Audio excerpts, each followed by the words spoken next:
From 87 drug incidents in Manatee County schools to 537 in Hillsborough, the amount of drugs confiscated on school grounds is shocking to some parents. That is nuts. What is also shocking is the programs that are no longer available. Back in 2011, the DARE program was eliminated, leaving many Bay Area schools without any concentrated drug education course. When they did an evaluation of the program, it wasn't proving to be effective. Instead of eliminating the program, my opinion is what they should have done is replace the program with one that they knew was a proven program that had a proven track record. Here's a closer look at the numbers over just the past couple of years. In Pinellas County, just 1 year after the program was cut, the numbers more than double. Since 2012, in Hillsborough County, the number of drug offenses inside schools have continued to grow every single year. The numbers are there, the data is there because we take it seriously, we take action. Tanya Arjo with Hillsborough County Schools says they have programs in the school that address the anti-drug message. For all of our students in high schools, they have to take HOPE class, which is a health opportunities class for PE. It's a graduation requirement, so all of our students go through that. And it talks about all different types of health, but in that is substance abuse. And in middle school, the PE course now addresses substance abuse. It is still an issue, and that's why we want to address it. But many anti-drug alliances say it's not the same as DARE, where that program focused only on drug education. They believe the numbers show that more needs to be done. I don't know that that's something that we are looking at this point. What to say, would you call it a community epidemic? Yes, it's a national epidemic, and Florida has been hit hard. Neonatologist Dr. Cherie Foster is talking about babies being born addicted to drugs. They tend to be very irritable, they tend to feed poorly, have a very high-pitched cry. For the past 6 years at St. Joe's Hospital, they see about 50 babies every year come in diagnosed with neonatal abstinence syndrome, which means the baby is going through drug withdrawals. It represents 5 to 6% of our total admissions and total patient days, so it's a significant burden. A burden that comes with big costs. Treatment for one baby can cost around $250,000. It's tremendous. It's tremendous. Nationally, the problem adds approximately $1 to $1.5 billion a year to the healthcare system. DCF is alerted when a baby is born addicted to drugs, but it's a case-by-case basis whether the child stays with the mom or not. The problem was so bad that in 2012, Attorney General Pam Bondi started a task force on prescription drug abuse and newborns. We're waiting to hear back. But according to her website, they haven't had a meeting since 2014. When we see babies continuing to come in with this condition, it's very, very heartbreaking.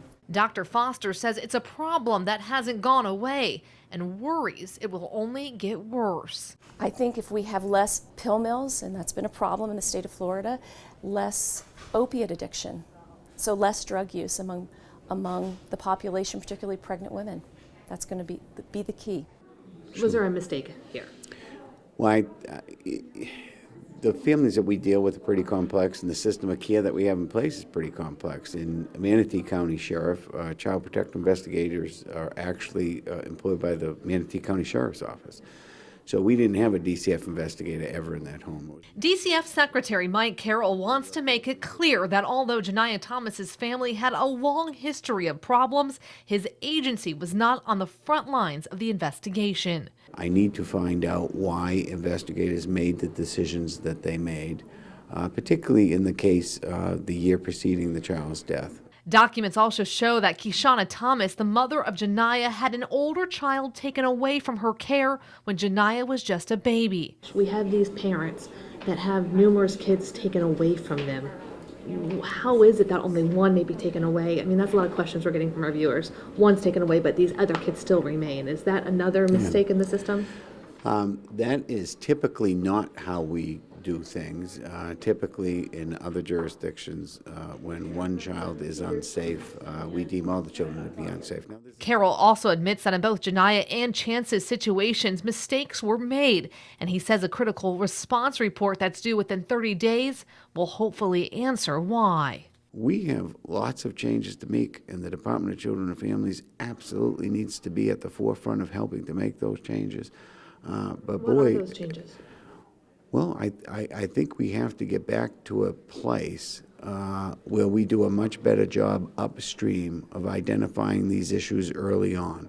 Janiyah Thomas shows investigators had miscommunication, closed cases too quickly. The case of a 1-year-old in Pinellas County, whose name has yet to be released, shows investigators there didn't take family history into consideration and also closed cases too quickly. Both cases were with Sheriff's Office's Child Protective Units. This map shows which counties use these type of investigators rather than ones with the Department of Children and Families.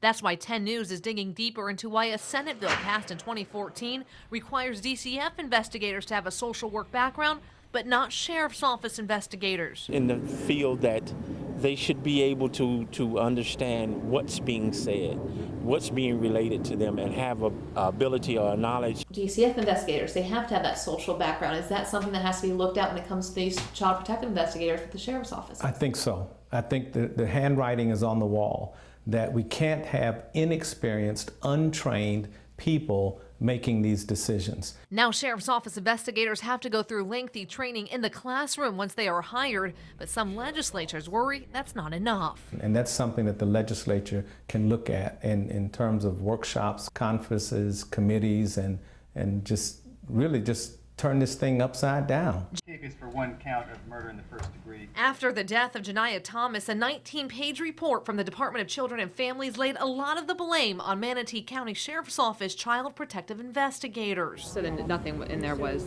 surprising to you at all? Yeah, I wouldn't say that anything was completely surprising. That's Major Connie Shingledecker. She's the head of the Child Protective Investigators for Manatee County Sheriff's Office. What kind of changes are you hoping to see made so that, I guess, children don't die? Well, as in any circumstance, you're going to want a very thorough investigation. You're going to want to be looking at the big picture. You're going to want to take the priors into consideration.